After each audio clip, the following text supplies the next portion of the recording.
I would also request Dr. Koteshwar Rao sir to come join the dais.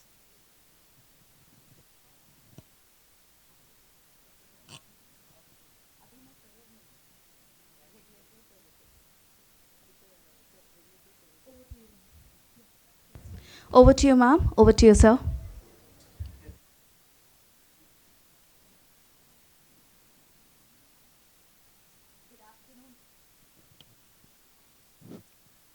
Good afternoon, everyone. So it's not an easy task to speak after a very impactful keynote speech, a journey that has touched millions of lives, and a journey of resilience to put India on the map of R&D in the manufacturing sector, in the vaccine space, which is not easy. So moving on, I also have a privilege now to introduce Dr. Anu Acharya, who has done a similar journey and in a space which is very rare, less known, or in fact not known 2.5 decades ago. None of them knew what genome was. None of knew what genetics is all about. But she attempted that in India and she has rocked it as well. So I would like Dr. Anu to share her journey first, how it has begun, and then we will go slowly into the topic of AI in genomics. Sure. Thanks so much, Sushmita. So I think what is good to speak after Dr. Varaprasad Reddy is that you suddenly feel that you are young. So my journey has been in the genomic space, in an entrepreneurial space for about 26 years. Around 2000, when the human genome was just getting completed, we thought it was quite fascinating that you could actually decode your own self, right? So I think that was around the time that I moved back from the US, started my first company called Ossimum Biosolutions, where we primarily worked with biotech, pharma, and other research institutions. So we did very interesting journey in Ossimum. I won't go into details. But we acquired 3 companies outside of India, one in the US, one in Germany, and one in Netherlands. And we were doing everything what we called as a research as a service model, where we were manufacturing oligonucleotides, we were doing sequencing, we were doing gene expression, and we were also assisting a lot of the clinical trials that the FDA had just initially introduced, where you could actually look at the voluntary genomic data submission. So we worked with a lot of the pharma companies. We would run their clinical trials, the genomics part of it, and then submit it back. And we also had databases. So all that we did in Ossimum. But I think around 2010, 11, 12 timeframe, we started feeling that this whole technology in the West was coming to the clinic. But in India, when we think about genetics, we were thinking only about a problem. Like we were only thinking about, can we diagnose a particular, like an issue with a patient, right? Monogenic kind of disorders. That was one. The second thing that people were thinking about when they were thinking of genetics was, can you find out the father of the baby, right? So when we first started, I remember Map My Genome, I think those were the kind of questions that typically people would call us to ask, that do you do this kind of DNA testing meant that. So 2013 was when we started Map My Genome. We introduced a product called Genome Patri, where we said, you don't have to go anywhere to get these tests done. You can order it online, you get it in your home, you take a little cheek swab and you send it back. So it was fairly easy. It was the first time we were doing it. The costs were pretty high at that time because you're importing everything. The volumes were not there. So that's how we got started. Over a period of time, of course, I think we've been able to not just look at genetics, polygenic risk score for healthy individuals, for diseased, exome sequencing and others, but we've also added other components where you can actually now start looking at what is going on today in your body, right? So genetics is standardized. It's your blueprint, but how do you actually now look at things like your microbiome? How do you look at methylation? How do you look at epigenetics? And that's what is going to give us a lot more moving towards metabolomics. How do you actually use all this information and AI to be able to then say, can I get to a point where I get people addicted to health? That's basically what we want people to do. That, this generation is addicted to phones. Can we move them to moving towards being more addicted towards being healthy and staying healthy. Yeah, I think indeed being healthy, staying healthy definitely needs a lot of understanding about ourselves. So if you heard her say, they do a service called Genome Patri, and we heard that we come from a generation where horoscopes are taken for every child, and moving from there to do a genomic test for every child to understand what is the scenario is a great move. And this is one space where a lot of data is generated, and data of not just numbers, but alphabets, and each alphabet, each letter makes a difference. And in fact, mutations have just a letter change makes a huge difference. So where did digital and AI come into place for this, and were you using this even before AI became mainstream? If we understand, most of us understand AI to be something that came in last 2 years or 5 years. But you were handling large volumes of data from 25 years now. So how did digital and AI come into play in such a scenario? So I think ChatGPT came 2 years ago. I think AI has been there for much longer. And I think there is a big distinction between how you use AI in a big data sense versus how do you use AI from a language model, like just an LLM point of view, right? So I think anybody who's been in the genomic space, you're dealing with very, very large data sets. You're looking at 3.2 billion base pairs for every individual. So you're not going to be able to solve this by regular methods. So you are using a lot of big data, a lot of machine learning to be able to solve that. And we were doing it for the last 20 plus years. What you are doing now is where you're saying, okay, you have the genetics, which is your basic standardized blueprint. You now have data that is changing. And how do you use information that's going to layer these multiple layers together and also tell the consumer what to do on a real-time basis? I think that's where you are seeing the value of the language models. You're seeing the value of saying, how do I put these pieces together for an average user? And how do I tell someone, let's say somebody has done multiple tests, right? They did a genome patri, they did a map my biome, they did a blood test, they did this, they did that. How do you piece that information together, right? So genetic counselors, for example, they used to initially take that and ingest it and tell, okay, this is what you'll get from this is what you get from that. Now you can piece those together. Now you can get a daily plan of, based on what you had eaten, we are telling you what you can do breakfast, lunch, and dinner based on your preferences. So you are now personalizing it to a point where you can make interventions a lot more real time, right? And I think that's where the value of AI is coming in, that you are not just using it as something that can help us in actual predictions or creating the report, but in actually layering all these multiple layers of information, which even for, I think, doctors, I heard in one of the sessions where someone said, 350-page report, how do I interpret this, right? I think we have to get to a point where we tell people, based on your experience, you put this value, what do you do next, right? And I think we are getting to that point where not just in genetic information, but in multi-omic layering and other biomarkers, how do you do that? So we created what we call as the gbio.me, so genetics plus biomarkers, and that's who you are. So if what I'm hearing you say is AI has simplified the language for a layman. So what a 30-page document of jargons of ATGC or 1, 2, 3 base pairs has now made it so simple that in 5 bullet points, a person will be able to ingest what genomics, metabolomics, microbiomics, all these omics are able to ingest it and make it practical for a layman to understand. And in this journey from scientific research to a layman understanding, clinicians play a huge role, I guess. Or it is. Yes. We can't deny it. And that's where clinician knowledge and healthcare without clinician expertise is not valid. How does this journey of trying to bring in that scientific knowledge into clinical practice been? What were the challenges that you have seen?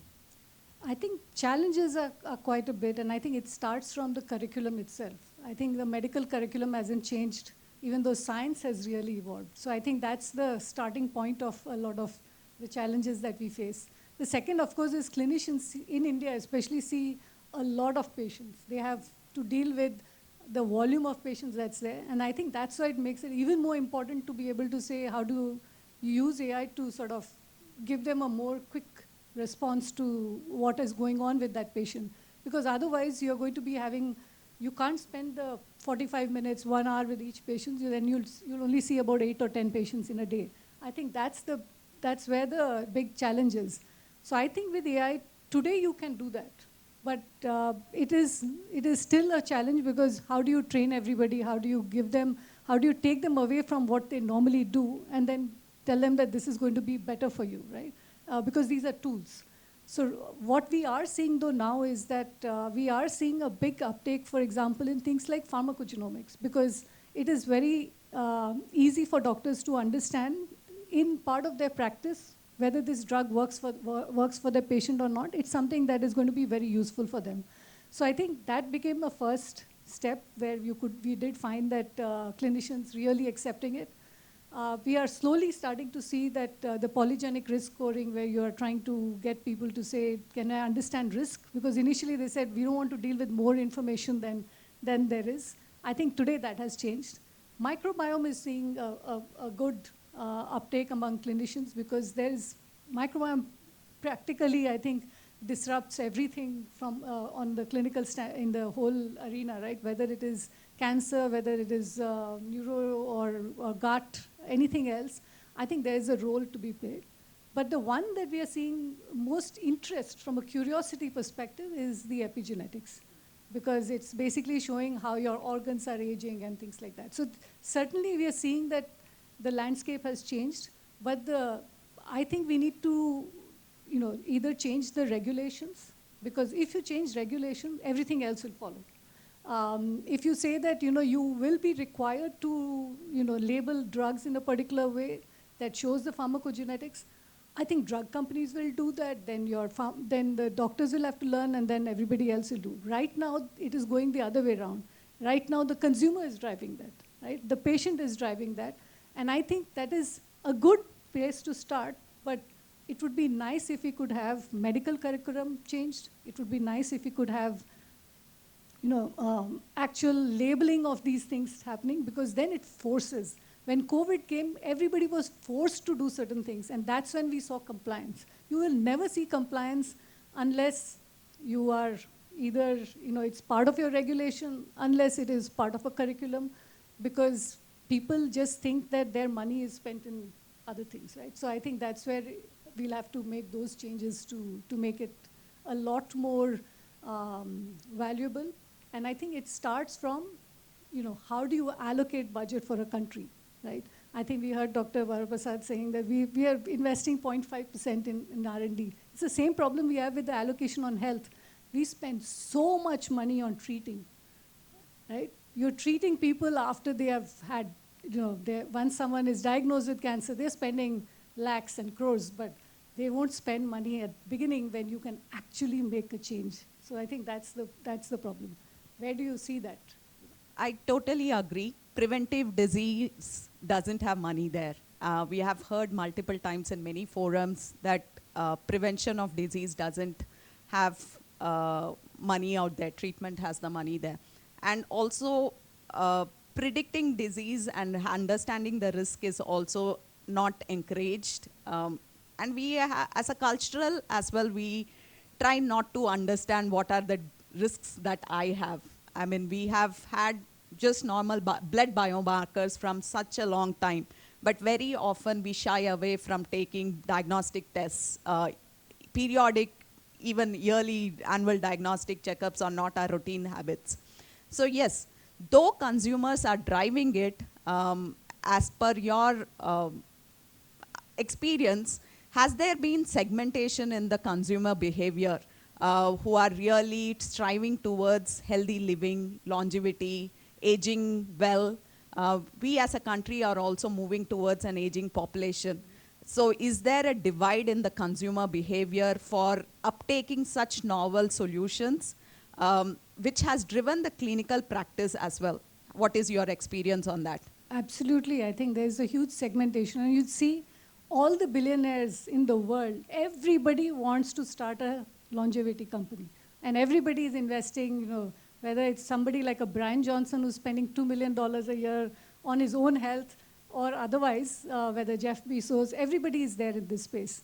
The problem is going to be that, yes, you have people, for example, we have products that are called biohacking. Those are priced at like 2 lakhs. But you have products that are 5,000 rupees, which everybody can afford. So what we are seeing is there's a segmentation based on the kind of products that are there. When you're talking about biohacking and all, there's a small, very niche segment of people that are willing to do that. The Genome Patri and all have now become more common, affordable, and everybody can access that. When doctors recommend pharmacogenomics or anything else, anybody from any strata is trying their best to make sure that they can get it. So I think unless we fix insurance or we fix the way you're looking at the ROI for an individual, you're never going to fix the whole problem. You're always going to have that niche segment who's willing to try out new products, pay for it. There's a middle section that understands there's value, they'll take certain parts of it, and then there is going to be the others who will do it when they are forced to do it. It's the same thing like you have with, looking at products like Apple or otherwise, right? Like you always have some people who are willing to get the latest model. There are some people who are willing to, but today everybody has a mobile phone. It's the same thing. Everybody will have a genetic profile done. The question is, of what kind? So while I hear that it could become a mainstream activity soon, what is stopping it? Is it trust, ethical nuances in which industry is handling it? Is there too many black boxes that can't be interpreted by either the clinician community or the consumer community? Or is it the price points? But you just mentioned that the price points are variable. There are expensive ones, there are cost-effective ones as well. So leaving behind the cost, if you look at trust, ethics, and also the practices in the industry, what is stopping it? Is it just purely regulation? Leave behind the regulation also. No, I think the biggest problem is knowledge, right? People just still don't know that these tests are valuable for them, right? So if you understand that this is available, and how do you understand that? Through your clinicians, right? So I think that's where it starts. So you can either do a mass level communication, which is very difficult and very expensive to do, or if clinicians do it, it becomes easier. So for example, NIPT has become fairly common today, right? Like I think if you look at what is going on today, NIPT, exome sequencing, certain cancer, those have become kind of more popular among the doctors, and therefore more consumers also will know about it. But I think if you are looking at doing something that is like saying, gut health, everybody has a problem. I think if you watch movies made in India like Piku or others, there is a problem, right? We have issues. Question is, do you know that you can do this at home, you can order a test and you get it? That knowledge still takes time, right, to get to everybody. I think so that's number one. The second one is to say that if your clinician, if your doctors are not going to be able to interpret those results, how does an average person interpret it? So even though we have counseling and all of that, I think we have to get the medical community to understand that, because finally, as any patient, they are going to go to their doctor and say, I have this report, isko samjha do. So that is number two. The third thing I think, and I think with AI, and that's something that we are hoping we can get to, is to say that, can we get to a point where it is gamified so that all your dopamine and serotonin and your, everything is activated, then I think it'll become an easy problem to solve. And I think that's what is happening in the top level. Those are people who have the money, who are willing to spend money on saying that I understand, and they are, they'll get up in the morning, they'll do their running, they'll eat properly, they'll do intermittent fasting and all of that. I think that's happening because you have, things like your rings and devices, you have all your blood markers, you have your microbiome, you have everything. You also have real-time knowledge of what is going on. So I think we have to get to a point where we start to understand what's going on with the biology of the brain, And I think once you get to that, then I think we'll be able to solve it. But it's not an easy problem. Yeah, looks like gamification is the way to go, no matter which age group we are targeting on. I totally agree. Gamification to maintain you healthy has gained popularity with the consumers lately. Last question before we hand it over to the chairpersons and the audience. 10 years down the line, Yashoda AI Healthcare 12.0, when we are there, what in advancement in AI would you see, and how different would this hall look like in the usage of AI for omics analysis, and how would it be in your vision? So I think one, certainly some of the gamification will already have happened. Second, you'll see a lot more in terms of, I think there's some experiments already happening around the world on like using your bathroom like a Toto to understand what's going on with your microbiome, right? So that'll be more real time. You will also start seeing your phone and other devices, IoT devices, that will tell you about what is happening. So anything that is changing, if you get real-time feedback, whether it is the metabolomics or anything else, I think we will start seeing that happening as a reality. It is not going to be so far-fetched that you won't be able to see. So I think that combination of saying how do you combine medical devices, all this genomics and everything else, multi-omics we are talking about, with the sensor and others to be able to tell you what to do next. And maybe it'll hack your brain and it'll already tell you what needs to be done. So I'm just thinking. Yeah, looks like we may end up in a current sci-fi movie state where every minute is being monitored and alerts are being given to us. You're not breathing the right air. Maybe. Okay, with that, I'll open it for the chairpersons. Any questions or the audience? I feel it is how it is translating to the, after somebody, I sent the report for the genome and you did it. At the end of the day, how it is going to help the patient or how it is going to help me to suggest him something. That is also more important, right? Absolutely. Awareness, knowledge, I have to know first. But at the end of the day, I know his genome. This is going to be happen. But how I can help him? So I what, think what I can offer him? So I think at least the way we do this is we also give a short summary of what can be done next. And we say then you correlate it with your clinical history, talk to your doctor, and then be able to get to the next. So depending on what you are talking at, which genome test you're looking at, whether you're looking at it from a preventive point of view or you're looking at it from a diagnostic point of view. From a treatment point of view, I think, yeah, so treatment point of view, I think we can give certain kinds of recommendations directly to the patient. What we should have is two separate reports. One to tell the doctor what to do next. Because for example, if you look at the pharmacogenomics, if I give it directly to the consumer, I can't tell them that you change your dosage, right? But we can always advise the doctor to be able to say, okay, this is how we use this and this is what you can do. So I think it has to be separated out, like how do you give it to an end user versus how do you give it to a doctor.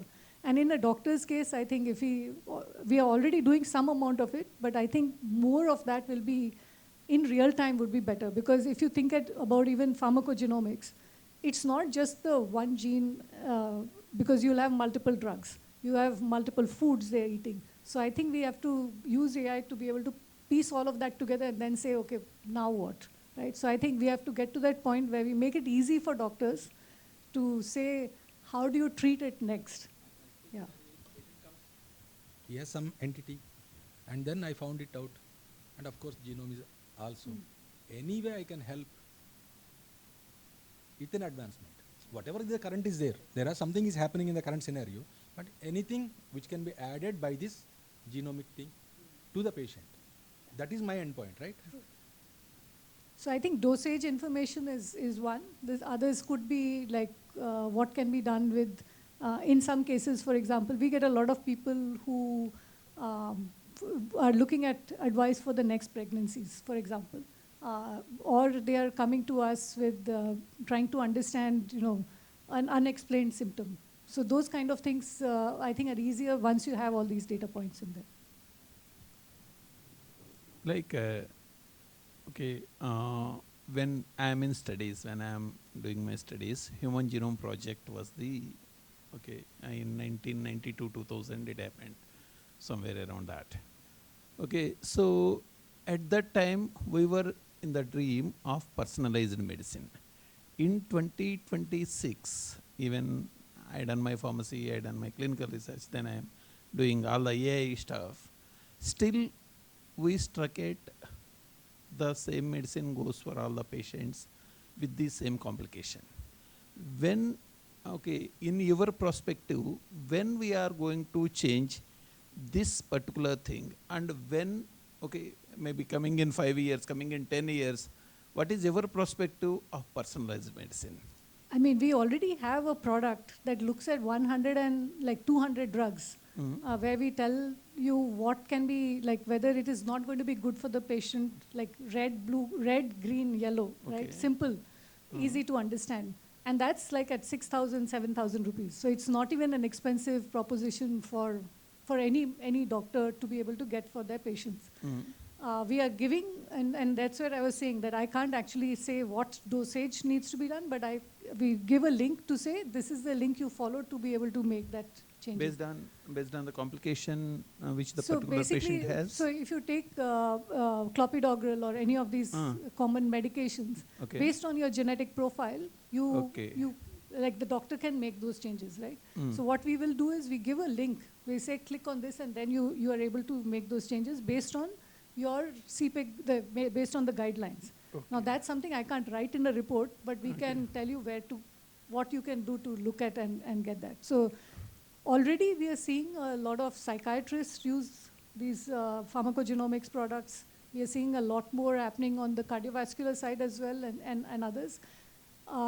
In some cases for epileptic drugs. So we are seeing that a lot of doctors are using it. Many consumers are getting it done just for themselves, just to get a profile so that they can then share with their doctors. Okay. And one more question, like in this entire sequence of building this product, what are all the concepts of AI being used, and how AI been helped you in achieving this product? So I think some parts of like for example, in Genome Patri, where we are looking at risk assessment, we use machine learning to come up with those risks. Okay. Where we are looking at language models is more on the final outcome to the patient, like counseling piece. Okay. When you have multiple tests. So for example, many people come to us saying you have genomic profile, you have a microbiome test done. Okay. And sometimes it's not so easy because you'll see antibiotic resistance in, let's say, your gut profile, in your microbiome. You will probably have a pharmacogenetic profile that is there. So how do you put both those pieces together? So either you have a genetic counselor going through each report, correlating all of that, or you use AI to piece those together and then have a counselor look at it to make it a lot more effective, right? So it's the same thing. I feel that doctors or anybody who's finally giving the consulting or telling the patients what to do, if they get that information in an easy to understand way, then they use their expert lens to say, how do you make use of that information? I think becomes the most effective way of. Okay. Thank you, ma'am. Any question from audience? If no question, I have a question. See, in some of the movies or in past also, we have seen that Janam Patri made wrongly. The time and something was mentioned wrongly. The person who written in that, he will not become a good person. He becomes emperor. So what are the validations in your product which may not give a wrong genomics or something? And have you taken any permissions from any government organizations? Since I am from regulations, so I will speak Surely. with him. So I think there are two, three things that we have done. One is, of course, our labs are all NABL and CAP accredited. So accreditation from the US and from here. The second thing is that from and then when you look at pharmacogenomics, we follow a lot of the guidelines that are there from CPIC and actually there are about 15 other agencies that are there. So we'll actually write on the report saying, this is where we found the evidence, right? So where is the evidence found? The third thing is to say, have we done studies to benchmark ourselves against others? Because this is not something that our drug controller is already doing. So how did we do the polygenic risk scoring? We've published in Nature and other magazines where we have looked at type 2 diabetes risk scores for Indians, and we are probably one of the first. We are also one of the first to come up with a longevity variants for Indian profile, and we published that about 1.5 years ago, where we looked at people who lived over 90 and said, can we find some variants in the Indian population that show that they were likely to live longer? Now, there are many things to longevity, but we said if we isolate all those things, can we find that? So I think, one, we've been very active in research. We publish a lot. I think if you go to our website, we have pretty much opened it up for any doctor or anybody to be able to go and say, okay, I want to search on this microbe, I want to search on this gene, I want to do that.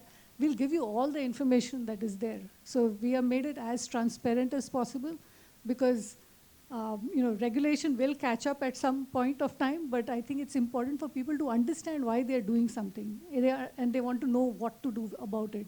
If they're doing pharmacogenetics or they're doing epigenetics, I think sometimes it's just terms that you use, but can we build something that will make it easier for them?